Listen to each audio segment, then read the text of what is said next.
Resident Evil Requiem boasts a series hallmark resource management, high-intensity shooting, and beautiful Leon one-liners.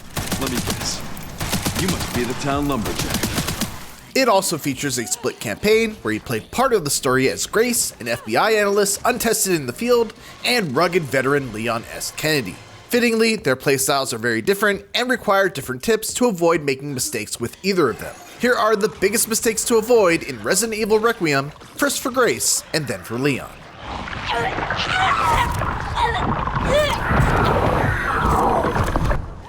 Before we get to Grace, we should preface that, while it's stuff that's been shown in the trailers, a lot of Leon's gameplay takes place in a location that could be considered a spoiler. We won't be talking about the story, and we will do our best to stay completely spoiler-free, but I'll throw up another warning when we get close to a section just to be on the safe side. If you want to just watch Grace's section, feel free to just stop there. Many doors that are locked won't show how they can be unlocked unless you get very close or interact with them. It can be very easy to get lost and not know where to go next if you can't easily see on your map what is needed to unlock a door. So make sure to get close enough for the hollow circle interact prompt to appear so the unlocking method or door name gets noted on your map.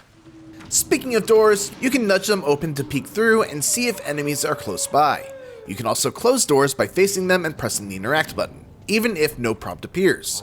Rushing through a door is a surefire way to run to a zombie, or worse, a stalker type enemy like the chef or chunk, so make sure to test the waters before you just jump right in.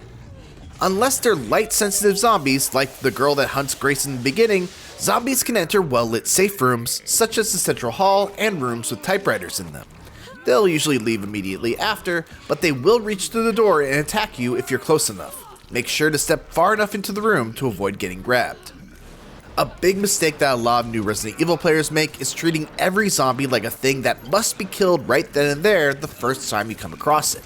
Unlike RE4, where you often receive valuable drops from killing enemies, and Leon sections in this game where you are rewarded for killing everything, more on that later, you often will use more resources than you receive as Grace when taking out an enemy. Ammo and resources are scarce in Grace's sections, so you'll want to find ways to get around and avoid zombies rather than outright killing them whenever possible. Fortunately, different zombies are attracted to either light or sound, meaning they can be lured where you want them to go by flipping light switches or making noise. The noise-sensitive zombies will attack an area when they heard a noise no matter what's there, meaning you can throw bottles or create a ruckus near other enemies to have them attack each other.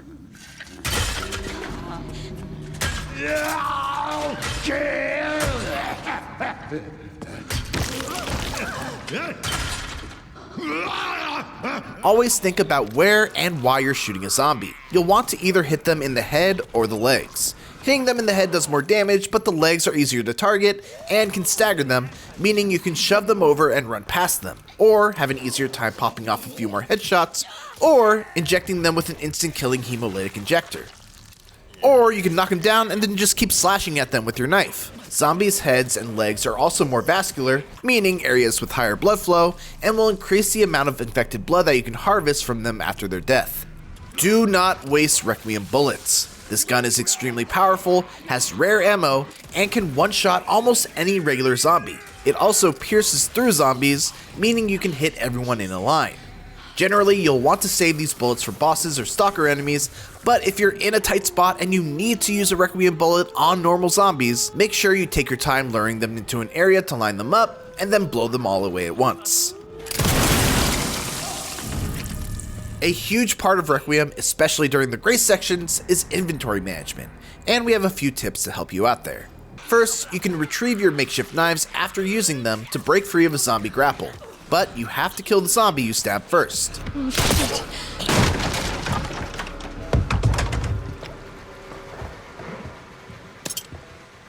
The small ceramic dishes you find on tables, along with the large vases, can all be broken, even when there's no prompt like the big containers. And you'll often receive resources from them. Their contents aren't marked on the map unless you break them, so make sure you're being extra vigilant about looking out for these containers and don't miss out on their loot. Once you reach the parlor, you can spend antique coins to unlock upgrades. We recommend grabbing the hip pouch first for the extra inventory space, and then the upgrade for the blood collector. There are permanent upgrades you can craft using blood, but they all require more than the base collector will allow you to carry. This will also save you on return trips to pick up blood that you had to leave behind. If you need more antique coins, they're often found in safes and on the bodies of the singing zombies. You'll find a few bottles as grace that you can use to distract enemies, but they're best used for crafting Molotov cocktails later. Make sure not to waste them. If you don't destroy a zombie's head or take them out with an injector, they'll eventually revive themselves as a much stronger zombie known as a blister head. It's as gross as it sounds. These enemies are stronger, faster, have instant kill moves, and, most importantly, take several times the number of headshots as they would have previously. For this reason, we strongly suggest avoiding them entirely if possible, or using a hemolytic injector on them when they're either knocked down or unaware of you.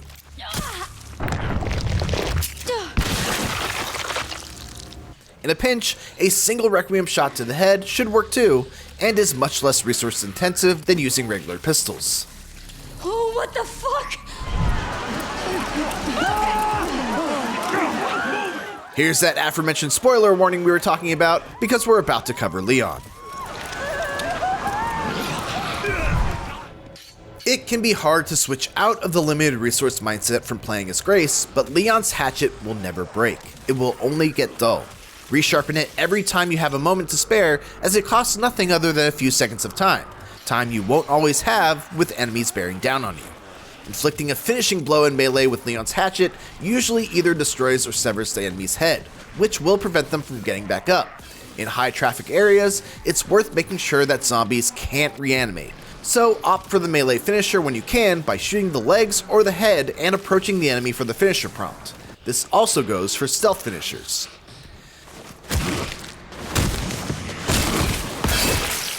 You can also use the hatchet for defense. Raise it with L1 before an enemy attacks to parry the blow.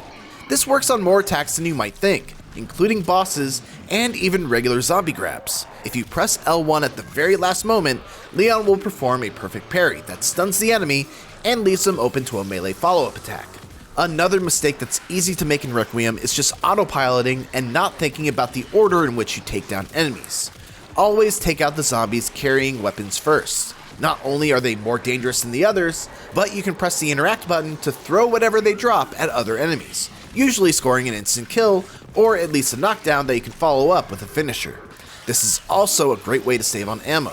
Note that you need to have line of sight to the enemy that you're throwing the weapon at, as a wall or an object can interrupt the path. This is especially important when you're facing chainsaw-wielding enemies. These guys need to be taken down quick, otherwise they can sneak up on you and cut you in half in a single swing.